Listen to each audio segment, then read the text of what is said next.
maanta annagoo wakiilka ururada SNSJ ku wada jira kala ah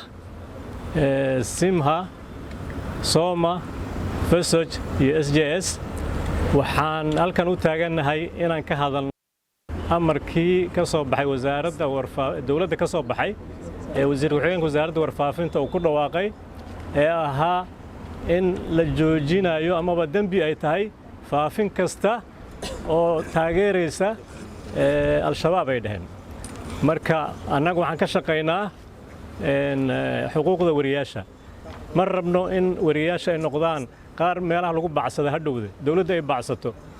waxa waaye hadhowdii wax la wada leeyahay haddii laga wada hadli waayey si gaara maaragtay wariyaashii loo beegsaday amarkaas lagu beegsaday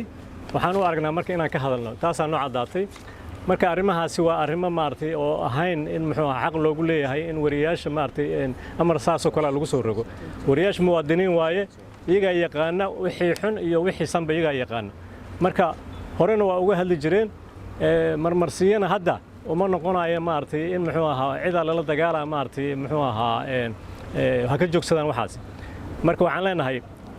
wasaaradda dawladda kulli waa ku fududaadeen arrintaasi wax la wada leeyahay sidee maanta wixii ka dambeeya loo shaqayn karaa ee wariyaasha war u raadin karaan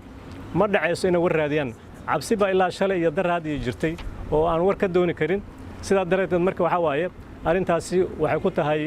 foolxumay ku tahay dawladda laftigeedii wariyaasheeda hadday maanta warka ka aamusaan macluumaad ay waayaan maxay dadka siinayaan macluumaadka dastuurka ay soo xigteen haddaan la sii xiganno waxaa waaye macluumaadka inaan helno waaye wariyaal haddaan nahay macluumaadka dawladda laga helo meel walba laga helo hal la aamusay marka noqonaysaa intaasaan ku gaabinaya cabdalla igaga dambeeyo